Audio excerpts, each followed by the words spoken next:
Rádio Rio de Janeiro, a emissora da Fraternidade, passa a apresentar Luz na Penumbra, programa que leva ao seu coração a mensagem da doutrina espírita.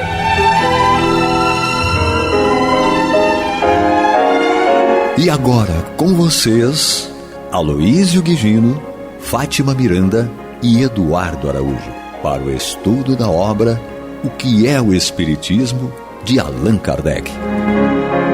E os ouvintes, um abraço, que Jesus nos conduza. Estamos reunidos para mais um estudo, né, na companhia do Aloísio Guigino. Vai lá, senhor Aloísio. Boa tarde a todos. Nosso abraço, amigos ouvintes que compartilham conosco os programas da nossa querida Rádio Rio de Janeiro.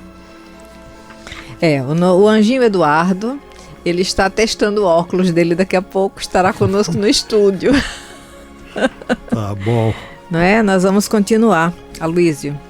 Já estamos no final do livro, não é? Estamos quase terminando. Capítulo 3. Estamos quase na hora de recomeçar. Tá? Nós estamos vendo o capítulo 3, solução de alguns problemas pela doutrina espírita, e nós estamos no tópico, o homem depois da morte. E hoje nos cabe falar, depois da saudação de Eduardo Araújo. Aqui presente, muita paz a todos. Nós estamos na questão 148 do nosso livro, que é o Espiritismo. Então vamos ver a necessidade levantada por Kardec de algum esclarecimento e depois do esclarecimento relativo a esse ponto. Então, a questão 148, Kardec coloca a seguinte pergunta: depois da morte, tem a alma consciência de sua individualidade? Como a constata e como podemos constatá-la? Então, na semana passada, nós vimos as questões anteriores aqui, que Kardec coloca da possibilidade de, após a morte, após deixar o corpo, o homem poder ver a Deus. Depois da morte, se ele toma conhecimento imediatamente, certo? Tem consciência imediatamente da sua situação, e nós vimos que existe um período de transição, certo? Período de transição. Então, nesta questão aqui, é mais uma questão que é colocada com relação à individualidade, porque nós temos individualidade. Cada espírito é uma individualidade. Então, Kardec coloca essa questão. E a resposta, o esclarecimento que é dado nos diz o seguinte: se as almas não tivessem sua individualidade depois da morte, isto para elas, como para nós, seria o mesmo que não existirem. Não teriam caráter algum distintivo. O do criminoso estaria à mesma altura que o do homem de bem, de onde resultaria não haver interesse algum em fazermos o bem.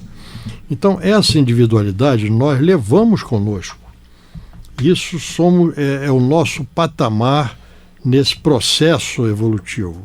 E seria uma coisa incompreensível se nós perdêssemos essa individualidade ou esse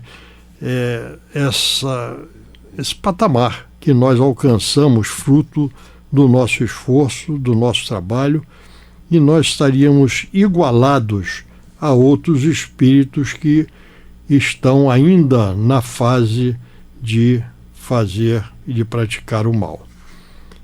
Continuando. Vamos lá. A individualidade da alma é mostrada de modo material, por assim dizer, nas manifestações espíritas, pela linguagem e qualidades próprias de cada qual, uma vez que elas pensam e agem de modo diferente. Umas são boas e outras más, umas sábias e outras ignorantes, querendo umas o que outras não querem, o que prova, evidentemente, não estarem confundidas em um todo homogêneo. Isso sem falar das provas patentes que nos dão de terem animado tal ou tal indivíduo na Terra. Graças ao espiritismo experimental, a individualidade da alma não é mais uma coisa vaga, porém o resultado da observação. Então aqui, Kardec está provando que não existe aquela ideia do panteísmo, né? Um grande todo e cada alma seria O que é o panteísmo? Panteísmo, né? É o retorno ao todo. Isso, retorno ao todo. É como se fôssemos pedaços. E aí, se fôssemos pedaços, como se fossem pedaços de Deus, Deus não teria as qualidades que ele tem, não é? Ele seria mutável. Porque quando um ser encarna, um pedaço dele vem. Quando o ser desencarna, um pedaço dele volta. Então, essa parte do grande todo não daria esse equilíbrio às coisas a nível de compreendermos que Deus, ele é imutável. Essa é a ideia do panteísmo dessa maneira, Kardec vai trabalhar no Livro dos Espíritos. Ele vai esclarecer sobre isso melhor. Então, a individualidade da alma prova que cada um de nós, as nossas conquistas não se perdem.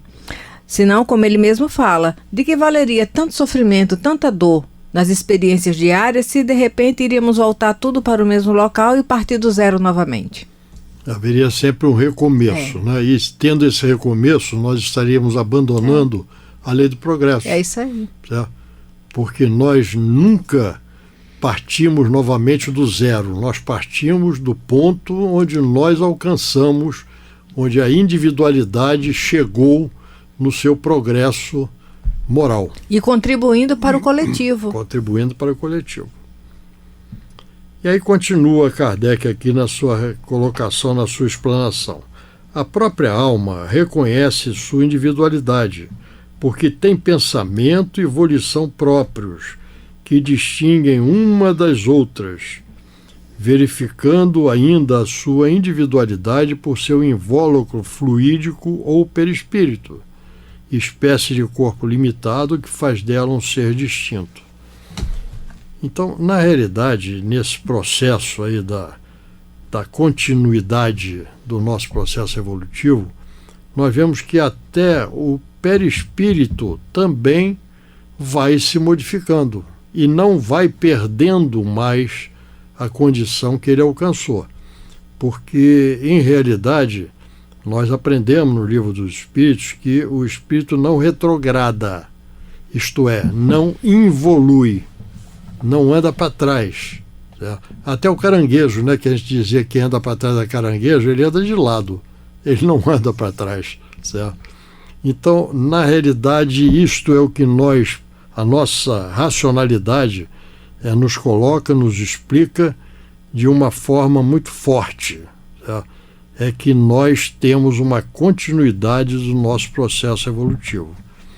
E Kardec, então, coloca uma observação que nós vamos ouvir pela palavra do nosso mestre Eduardo. Vamos nós. Diz Allan Kardec: há quem pense poder fugir à pecha de materialista por admitir um princípio inteligente universal, do qual uma parte absorveríamos ao nascermos, formando dela a nossa alma, e restituindo-a depois da morte à massa comum, onde com outras se confundiria, tal como gotas de água no oceano. Este sistema, espécie de transição, não merece mesmo o nome de espiritualismo, pois é tão desolador quanto o materialismo. O reservatório comum do conjunto universal equivaleria ao aniquilamento, porquanto ali não haveria mais individualidades. Então Kardec encerra aqui a questão de uma forma muito clara, que realmente é uma teoria que não se sustenta, né? Como ele mesmo coloca de forma perfeita, um exemplo aqui que é fácil de nós compreendermos, seria como se nós fôssemos a gota que retornaria ao oceano após a morte. Então perderíamos completamente a nossa individualidade e é o mesmo que a finitude, é mesmo que a morte eterna. Aloísio Guigino. E continuando, então, isso aí fica bem claro, né? Porque não teria sentido, certo? Nós, dentro dessa ideia do panteísmo, né? Nós retornarmos ao todo universal perdendo a nossa individualidade. E quando nós retornássemos aqui através da reencarnação, nós estaríamos em que estágio? Em que patamar? Certo? Então, é como se voltássemos, desculpa, à escola sempre no primeiro ano. E não passássemos do primeiro ano. Então não haveria o progresso, né, da humanidade. E na questão 149, Kardec faz uma outra pergunta que é interessante. O gênero de morte influi no estado da alma? Isso é uma questão que muita gente tem medo da morte, porque a morte representa sofrimento, separação e uma indefinição, né? Então, o gênero de morte, apenas cuidando de um desses aspectos, influi no estado da alma? É a pergunta. E a resposta que Kardec coloca para o nosso esclarecimento é... O estado da alma varia... Não se assuste. Tá vendo? Ainda bem que agora os ouvintes não viram, mas perceberam. O estado da alma varia consideravelmente segundo o gênero de morte, mas, sobretudo, segundo a natureza dos hábitos durante a vida. Isso aqui já vale um comentário, Luísio. Vai. Pode comentar. Não, o estado da alma, ela tem que variar, sim, certo? De acordo com o gênero de morte, porque quem sente tudo que nós estamos envolvidos aqui, que nós participamos, é a alma, sim, certo? O espírito encarnado. Então, quando nós estamos numa situação de maior dificuldade, existe um estado de perturbação da alma, tá? E quando ocorre, então, nesse estado de perturbação da alma, a morte física e a desencarnação, apesar de uma não significar a outra, mas quando é uma sequência natural, quando ocorre a desencarnação, a alma se apresenta com o mesmo equilíbrio ou desequilíbrio que ela estava vivenciando através da doença, através das dificuldades que se lhe apresentavam e que determinam essa desencarnação. Então, o estado da alma varia, de acordo com cada um, na situação que cada um está vivenciando e de acordo com o gênero de morte. Aquele que tem uma morte tranquila. Nós conhecemos exemplos de pessoas que sentam na cama e tombam, morreram. Certo? Então não tem nem aquele aspecto do sofrimento, certo? Da doença, não. Então essa alma, ela tem uma possibilidade de estar num equilíbrio maior, que é consequência daquilo para o que ela se preparou. Ao passo que numa outra morte física, vítima de uma violência, por exemplo, a alma está revoltada, ou de uma injustiça, sim. A alma está revoltada. E essa revolta, ela leva consigo. Então essa perturbação, ou esse sentido que a alma tem, ou percebe... A percepção de perigo pode colocar ela no estado de tensão. Tensão, exatamente. Isso aí. E aí, corroborando isso que nós estamos falando, Kardec continua colocando aqui no segundo parágrafo. Então vamos lá, agora ele vai especificar exatamente a diferença que tem entre a morte natural e a morte violenta, né? Porque não há como negar que a morte violenta ela é bem mais complicada para o espírito, mesmo que ele tenha um nível de moralidade, porque é algo inesperado. Então Kardec vai detalhar isso dizendo o seguinte: na morte natural, o desprendimento se opera gradualmente e sem abalo, começando mesmo antes que a vida esteja extinta. Na morte violenta, por suplício, suicídio ou acidente, os laços são partidos de forma brusca. O espírito surpreendido fica como que tonto com a mudança nele efetuada e não acha explicação para a sua situação. É muito comum, né? A gente lembra daquele filme famoso, né? Ghost, do outro lado da vida, quando o homem ele é assassinado e ele sai correndo atrás daquele que tinha cometido o crime sem perceber que ele estava fora do corpo físico. Só depois ele vai perceber que ele vê o corpo dele morto, caído, e aí ele é surpreendido com aquela situação. Deve ser algo realmente angustiante. Mas é muito comum pessoas que sofrem acidentes, já vi diversos relatos, né, de médiuns comentando que a pessoa veio pedir ajuda para um acidente e na realidade a pessoa já estava desencarnada. E depois a pessoa passando ali de carro viu o acidente, a pessoa morta. Então o espírito ele é pego de surpresa, ele não espera aquilo e ele fica como que aturdido naquele momento ali do acidente. E aí, claro, conforme Kardec explica aqui, a questão dos hábitos durante a vida, a moralidade, vai auxiliar, mesmo em uma morte violenta, a que o espírito se recupere, readquira a lucidez de uma forma mais rápida. Se é alguém que tem uma conduta moral e priva da companhia dos bons espíritos, eu lembro do desencarno do Ayrton Senna, que ele mesmo, que eu saiba, ele não psicografou nada, mas através do Chico teria recebido informação, a família teria recebido informação que antes do carro dele colidir ali no muro em Imola, ele já havia sido retirado do corpo. Não é? Lembra também a situação dos cristãos, lá na época do Circo de Roma. Lívia, esposa do Emmanuel, antes do leão atacar, Jesus já havia retirado do corpo. O desencarne do jovem mancebo, que ele era campeão das corridas de bigas em Cesareia. Depois a Amélia Rodrigues vai falar que ele não conseguiu atender o chamado do Cristo porque ele estava inscrito para competir nas corridas e ele queria ser campeão. Mas Jesus sabia que não era uma pessoa que estava ali com princípios malévolos, então foi só uma fragilidade dele. Quando acontece o acidente com a biga, é Jesus que vem retirá-lo do corpo. A Amélia Rodrigues fala isso. Porque a desencarnação ela é consumada pela espiritualidade, certo? Então, dependendo do merecimento de cada um, ela poderá ser mais difícil ou menos difícil. De qualquer maneira, é uma passagem que determina um processo de perturbação, mas essa perturbação poderá ser maior ou menor. Continua aqui Kardec, na questão 149, dizendo o seguinte: um fenômeno mais ou menos constante em tal caso é a persuasão em que ele se conserva de não estar morto, podendo esta ilusão durar muitos meses e muitos anos. Neste estado, ele se locomove, julga ocupar-se dos seus negócios como se ainda estivesse no mundo, e mostra-se espantado de não lhe responderem quando fala. A gente vê muito isso em reunião mediúnica, né? É isso que eu ia falar. Muitos espíritos se apresentam e eles não têm a menor noção de que estão desencarnados. A menor noção. E isso mesmo passado muitos anos, às vezes até séculos. Não tem um tempo definido, certo? O tempo é o despertamento dele, certo? E é isso que ocorre, de um modo geral, na mesa mediúnica.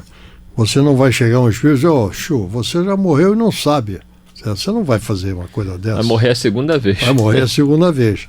Você vai ter que buscar um caminho em que ele perceba que tem algo diferente, certo? E com isso ele conclua que ele mudou de situação de encarnado para desencarnado. É muito, muito legal, porque a nossa tela mental, ela registra aquilo que nós estamos ainda vivenciando, apegados, certo?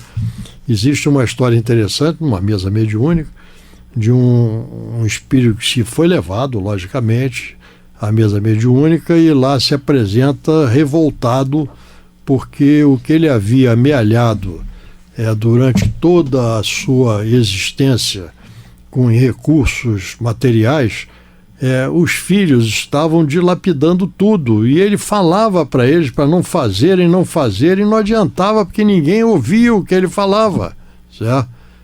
Coisa natural de acontecer, né? Normal até de acontecer. E aí o dirigente, não foi nem o facilitador lá não, foi o dirigente. Ele teve uma inspiração e fez o seguinte: olha, o senhor tem toda a razão. O senhor faz direito, faz jus a tudo aquilo que o senhor, pelo seu trabalho, conseguiu conquistar. Então nós vamos ser, o senhor vai ter tudo de volta. Eu não tenho agora tudo que o senhor merece reaver.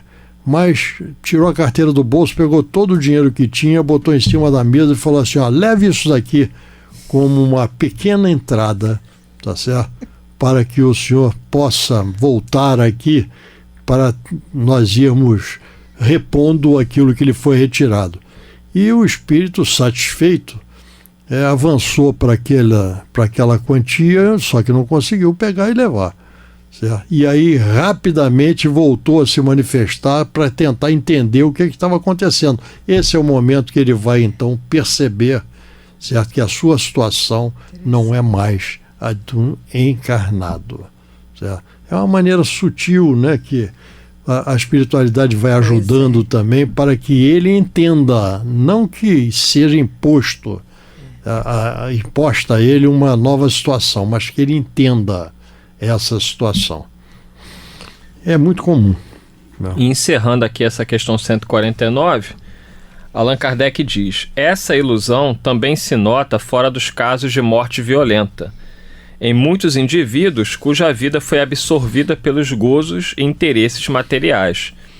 Então você pode ter tido uma morte natural, considerada até uma morte relativamente tranquila, né, uma passagem tranquila, porém, se o espírito é um espírito apegado à vida material, se ele viveu da sensualidade, dos vícios, ele, mesmo tendo tido uma morte dita normal, natural, ele irá enfrentar os obstáculos compreensíveis por estar ainda muito apegado à vida da matéria.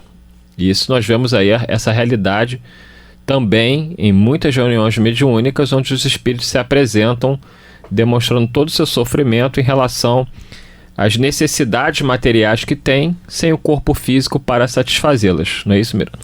Lembra Jesus quando ele faz aquela colocação: deixai aos mortos o cuidado de enterrar seus mortos, porque nós estamos mortos para a vida espiritual quando estamos focados só no transitório e descuidamos da essência que nós somos. E esses mortos, materialmente, eles vão ser cuidados por aqueles outros que não entendem ainda a vida espiritual. Então é muito interessante, e esse ponto ele é muito realçado por Kardec no Livro dos Espíritos também, mas na Revista Espírita, onde ele, em vários anos, 1858, 59, ele apresenta casos, relatos, certo, de espíritos, certo, que em situações diferentes, eles têm uma oportunidade de relatarem as suas experiências para o conhecimento e aproveitamento de nós que ainda estamos aqui. Dito isto, chegamos ao final de mais um programa, esperando que tenhamos uma morte serena e tranquila, Luiz Guigino, quando chegar a nossa hora. Quando chegar, não tem pressa. Não tem pressa. Não tem pressa, não. E que a gente possa ter um despertar também tranquilo no plano espiritual. E aí, Maria de Fátima Miranda? Só agradecer a Deus. Muita paz. Muita paz para todos. Você está ouvindo o programa Luz na Penumbra.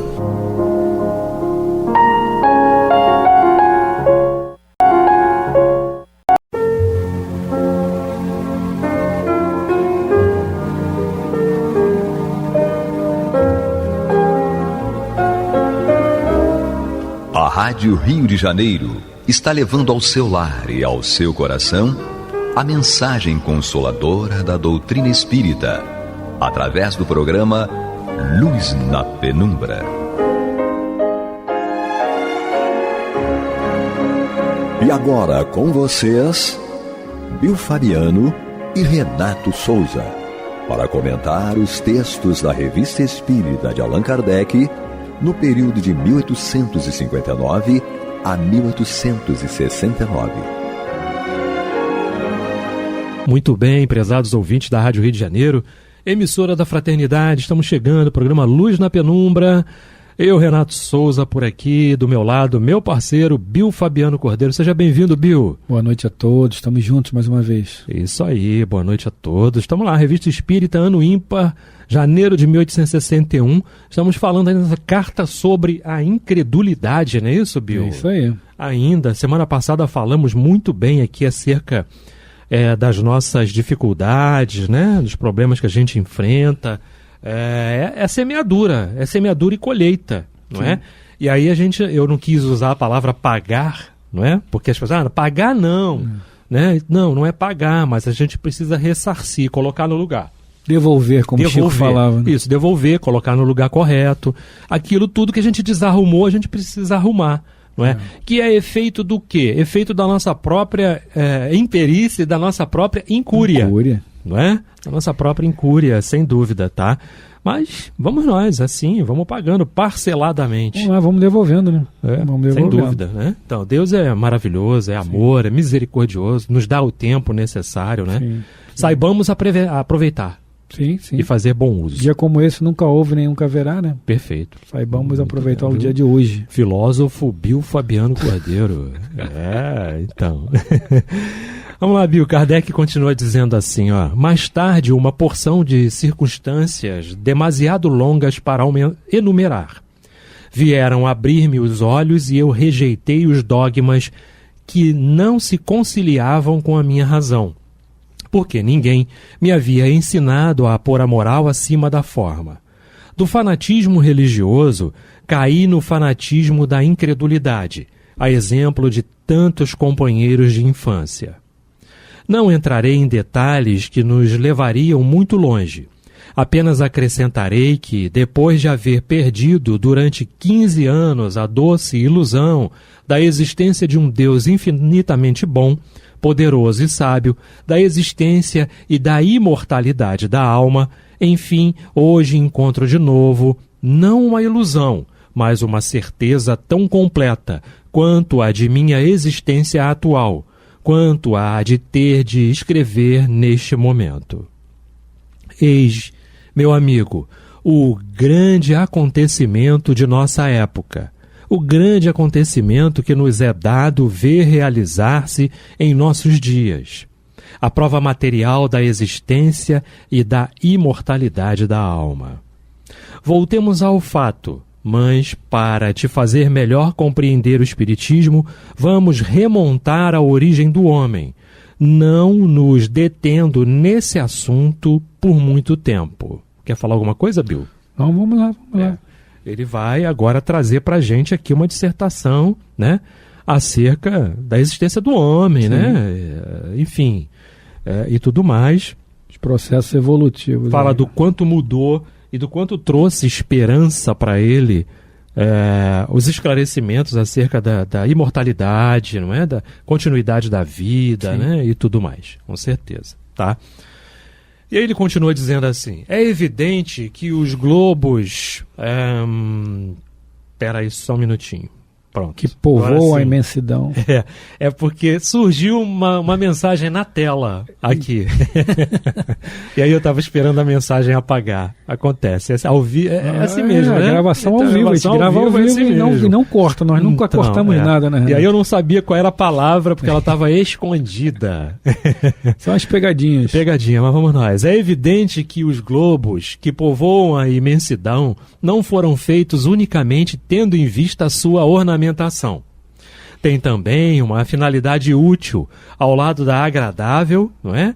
E a de produzir e alimentar os seres vivos materiais que são instrumentos apropriados e dóceis a essa multidão infinita de criaturas inteligentes que povoam o espaço e que são definitivamente a obra-prima, ou melhor, o objetivo da criação, pois que só elas têm a faculdade de conhecer, admirar e adorar o seu autor.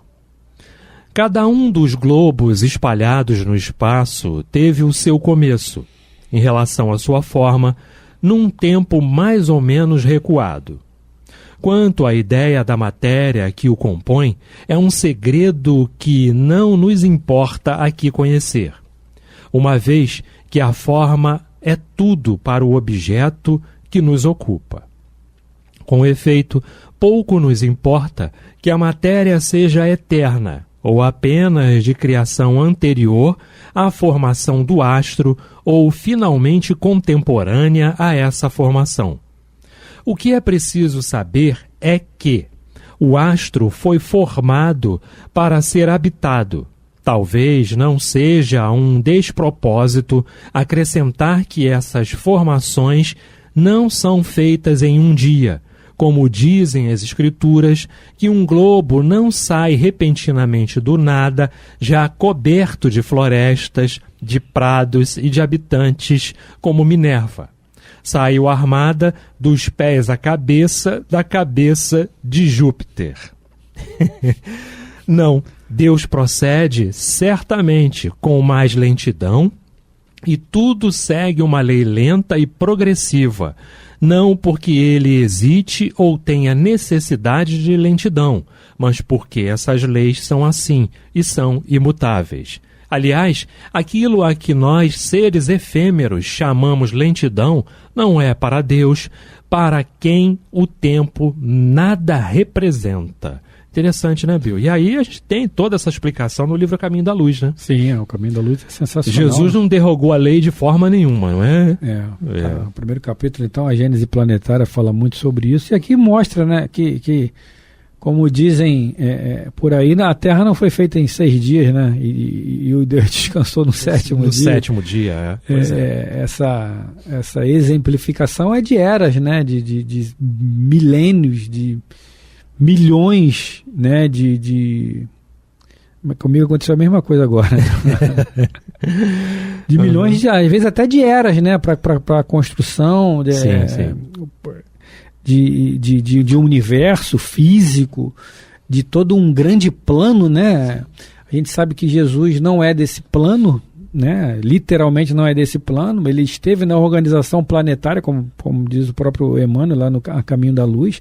Não só Jesus, mas outros espíritos também, né? Da mesma classe, ou que não seja da mesma classe, mas que foram imbuídos, né? Foram outorgados por Deus para darem início, né, Renato?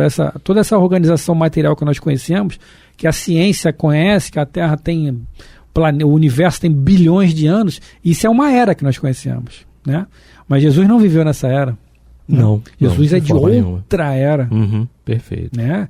De outros universos que talvez nem existam mais. Né? Mas tudo tem o seu tempo, tudo tem a sua determinação, né? A sua cronologia. Esses 6 dias, vamos botar aí 6 etapas, 6 momentos, né, de gradação.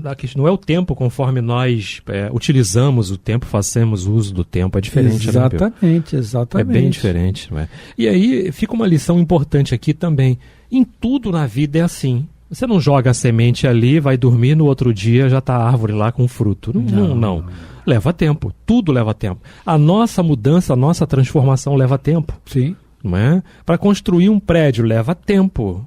Para você construir alguma coisa, tudo leva tempo. Tem uma sequência de coisas que precisam acontecer, né?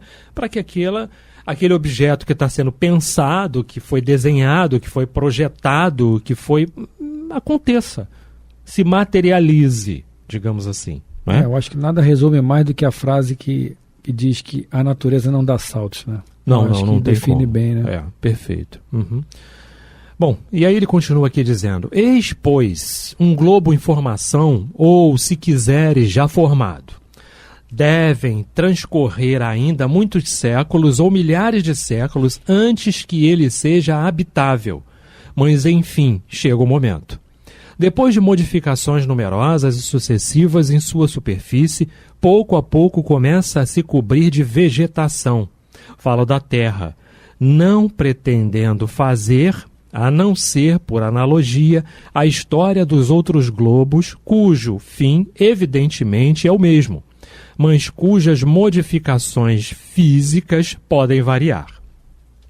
Ao lado da vegetação, aparece a vida animal, uma e outra na sua maior simplicidade, pois sendo esses 2 ramos do reino orgânico necessários um ao outro, fecundam-se mutuamente, alimentam-se reciprocamente, elaborando de comum acordo a matéria inorgânica para torná-la cada vez mais apropriada à formação de seres sempre mais perfeitos, até que ela tenha atingido o ponto de poder produzir e alimentar o corpo que deve servir de habitação e de instrumento ao ser por excelência, isto é, ao ser intelectual que dele deve servir-se, que, por assim dizer, o espera para manifestar-se, pois, sem ele, não poderia fazê-lo, não é?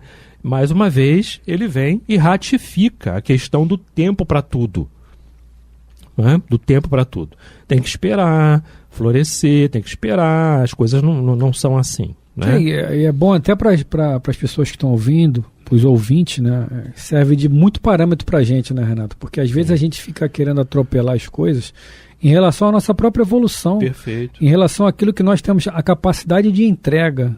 Obviamente, você não sabe qual o seu limite, então você tem que buscar, né, o seu limite, você tem que testar. Mas tem coisas que você não vai conseguir fazer ainda. Sim.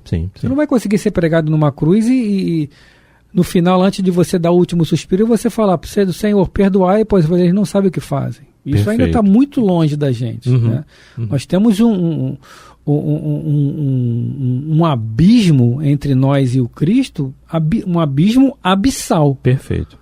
É como uma fossa das Marianas, né?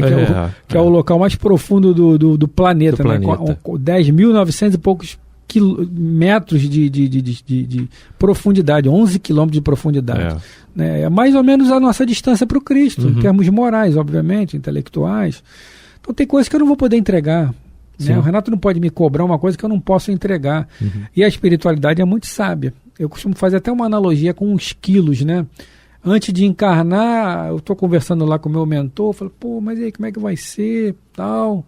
Aí ele me pergunta, meu mentor, e aí, Bill, como é que vai ser a tua vida? Tu vai conseguir carregar quantos quilos? Aí eu, caramba, vou pedir 50 logo, né? Quero 100. Ah, tu quer 100? Então toma 2 aqui só, para depois a gente conversa no restante. E esses 2, amigo, ao longo, pesado. Tu pega 1 quilo de arroz e vai carregar, daqui a 1 quilômetro já tá com 10 quilos nas costas. Sim. Né? Então, a espiritualidade é muito safa nisso, sábia, sabe? Bom, ele quer 50, vamos dar 2 quilinhos. É melhor. Tá tudo certo, tudo bonito. Lá na frente, ele carrega os 50 e carrega o saquinho dele de cimento, né? Mas por enquanto não dá não, né, Renato? Perfeito, vai devagar, né? Sim. Vai devagar que é melhor, com certeza. Estamos no programa Luz na Penumbra, Revista Espírita Ano Ímpar. Estamos em janeiro de 1861, Renato Souza, Bill Fabiano Cordeiro e você aí, né? Com certeza também ouvindo aqui a nossa conversa, nosso estudo sobre a Revista Espírita, tá bom? Continua o senhor Allan Kardec dizendo assim, eis que chegamos ao homem. Como se formou ele? Ainda aí não é o problema. Formou-se segundo a grande lei de formação dos seres. Eis tudo. Pelo fato de não ser conhecida, essa lei não deixa de existir. Como se formaram os primeiros exemplares de cada espécie de plantas, os primeiros indivíduos de cada espécie animal, cada um deles se formou à sua maneira, segundo a mesma lei.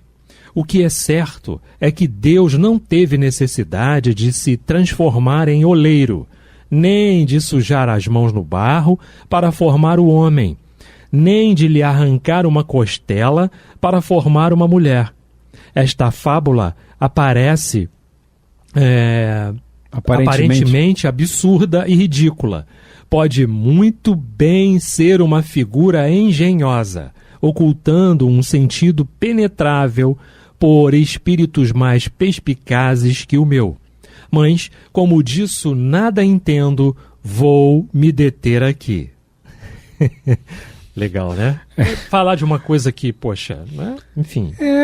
Não está na capacidade dele de responder e também... Deus criou e pronto. Outra coisa... Mas por quê? Pra quê? Pra quê a gente até tem, mas por quê? Olha, vamos, né? Vamos deixar quietinho lá. Deus criou o homem, criou a mulher, criou o gato, o cachorro, o leão, enfim. Tem até uma pronto, vamos lá, né, aqui Bill? no Livro dos Espíritos que fala muito bem sobre isso. Está lá no início, agora acho que é 14, eu me confundi aqui agora, que fala muito sobre isso. É a 14, isso mesmo. Pergunta assim, pergunta número 14, né? Deus é um ser distinto ou seria, segundo a opinião de alguns, o resultante de todas as forças e de todas as inteligências do universo reunidas? Que fala sobre o panteísmo, que diz que Deus é um ser único e nós fazemos parte desse todo, melhor, Deus é um ser, é um todo e nós nos desprendemos desse todo. Sim. É o que a metodologia, digamos assim, panteísta crê, né? Deus faz parte de um todo e quando é como uma espécie de uma bolha gigante que espelha outra bolhazinha e nós fazemos parte dessa bolha, né? E aí os espíritos respondem, se for assim, Deus não seria, né? Deus não seria Deus, porque seria o efeito e não a causa. Ele não pode ser ao mesmo tempo uma e outra. Aí o que os espíritos categorizam ali, né? Deus existe, não o podeis duvidar. Isso é o essencial, eles continuam aqui. Crede-me, não vades além. Não vos percais num labirinto de onde não lograríeis sair. Isso não vos tornaria melhores, mas talvez um pouco mais orgulhosos. Pois é. Para quê? Tem coisas que... Qual o sentido? Eu quero saber porque aí eu sei você é melhor que o Renato. Conta pra mim. Cara, é vaidade, é orgulho. Eu sei, você não sabe. Exatamente, eu sei, você não sabe. Aquela coisa da quinto ano, não, terceiro ano. Terceiro ano, né? Então, pois é. Não vale ele mesmo se coloca aqui na posição dizendo, não tem conhecimento, como muitos espíritos no Livro dos Espíritos falam, não, isso eu não conheço, só Deus, só pertence a Deus. E pronto, acabou. Mas eu quero saber. Então você espera o tempo necessário. Lógico, Quando você chegar no nível de Jesus, você vai saber. Espera lá, pô. Sem dúvida. É isso. Ele continua, Bill. Finalmente, eis o homem material habitando a terra. Ele próprio é habitado por um ser imaterial, do qual é apenas instrumento. Incapaz de algo por si mesmo, como a matéria em geral não se torna apto para qualquer coisa, senão pela inteligência que o anima. Mas essa mesma inteligência, criatura imperfeita, como tudo quanto é criatura, isto é, como tudo quanto não é Deus, tem necessidade de aperfeiçoar-se, e é precisamente em vista desse aperfeiçoamento que o corpo lhe foi dado. Porquanto, sem a matéria, o espírito não poderia manifestar-se, nem, consequentemente, melhorar-se, esclarecer-se e progredir, enfim. De novo, ele vem dar uma arrematada sobre a questão que ele já tinha falado no programa passado, não é?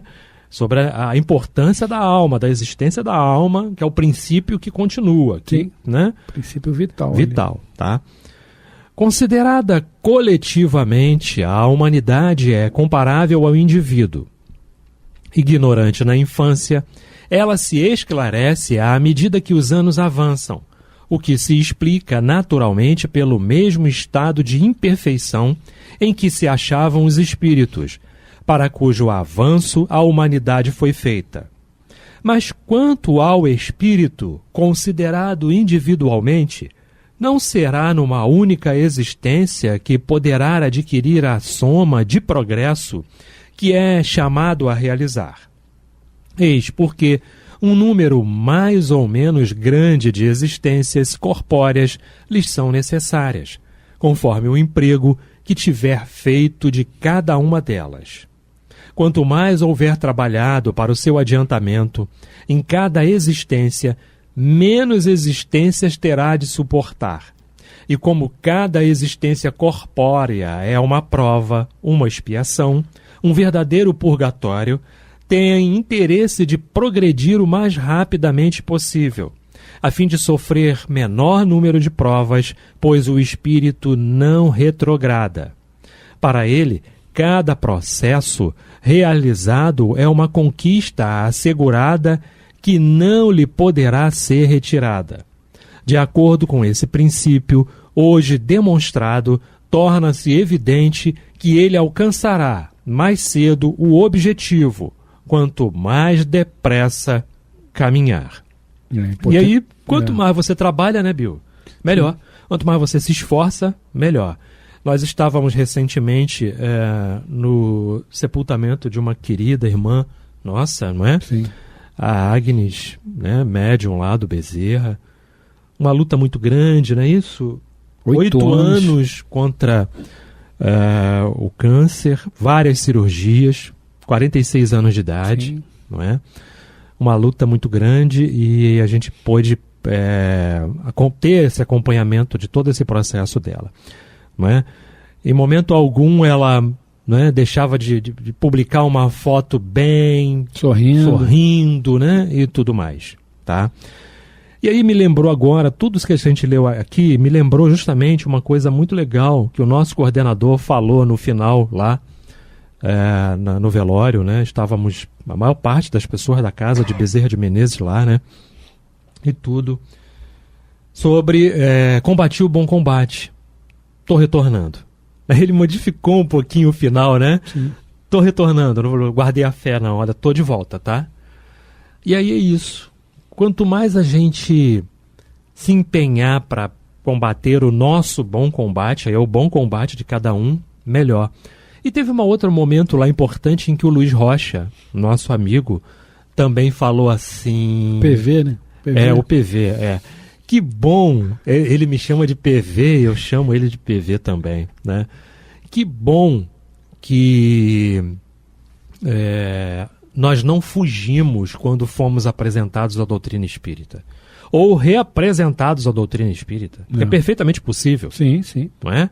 Ou reapresentados à doutrina espírita. Eu falei assim, pois você falou uma coisa certíssima. Que bom que a gente não fugiu. E que bom que a gente está empenhado, né, Bill? Dentro das nossas forças, das nossas possibilidades, dentro daquilo que a gente pode fazer, do que está ao nosso alcance, não é? Sem dúvida. Um dia ou outro a gente fica mais desanimado, normal, perfeito. Normal, somos espíritos de 10ª classe, não é isso? 3ª ordem, 10ª classe. Bem lá para baixo. Normal, bem lá para baixo. Mas vamos aí, né? Estamos aí. As pessoas, a gente está começando a chegar ao final do programa, as pessoas costumam dizer erradamente no meu ponto de vista, tá? Eu conversava até com a Eliane, a mãe da Agnes lá, quando eu cheguei mais cedo, né? As pessoas costumam dizer que o fulano e a cicrana perderam a batalha para o câncer. Não, é uma forma muito errônea de falar. Sobretudo nessa questão com a Agnes, foram 8 anos de batalha árdua em momento algum, como foi com a minha ex-esposa também, que faleceu também, desencarnou com câncer. Lutaram muito, batalharam, lutaram, só que um momento nós temos que sair daqui, né, Renato? Temos que sair de alguma forma, em algum momento. Uhum. A espiritualidade é que sabe o nosso momento. E o corpo vai debilitando, pô. Agora, ela expulsou o câncer do perispírito dela, assim como a Sandra também, minha ex-esposa expulsou, mas não perdeu batalha nenhuma. Elas venceram a batalha. Sim. Venceram a batalha, mas tiveram que deixar o corpo físico como qualquer um de nós vai deixar um dia. Então ela venceu, a Agnes venceu a batalha contra o câncer. Graças a Deus. Perfeito, Bill, exatamente, é isso aí. Como tudo na vida da gente, nós viemos para cá para vencer, para sermos vencedores, não é? De todos os desafios que a gente tem para passar, de tudo aquilo que a gente tem para arrumar. Precisamos arrumar a casa. Sim. Levamos muito tempo, gastamos muito tempo desarrumando a casa, agora está na hora de arrumar. E quando eu digo venceu a batalha, porque quando se perde a batalha, porque meu Deus, tá mal dizendo as coisas, não, isso não é para mim, isso não é meu, eu não mereço isso. Uhum. Isso é perder a batalha. Sim. Não ter o real entendimento, a real compreensão da dor, como o Divaldo fala, né? Sim. Não é saber sofrer, é saber por que está sofrendo e aceitar aquilo de bom grado, né? Agradecendo. Chegamos ao final do programa Luz na Penumbra. Na próxima sexta-feira, 21h30, a gente está de volta. Grande abraço a todos. Bill Fabiano. Beijo no coração de todos.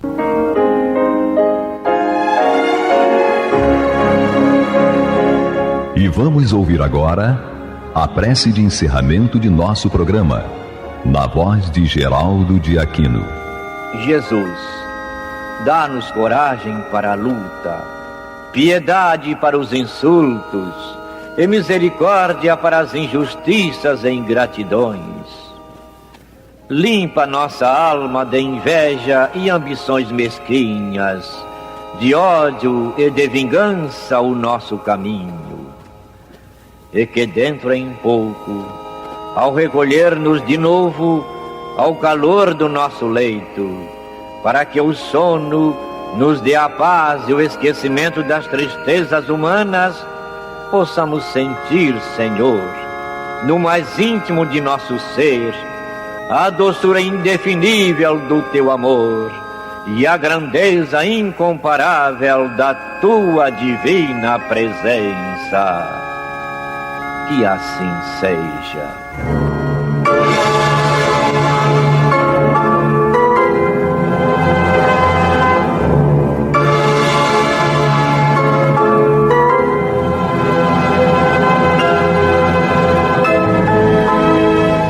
Acabamos de apresentar o programa Luz na Penumbra, que voltará a ser apresentado na próxima segunda-feira, às 21 horas, nesta emissora.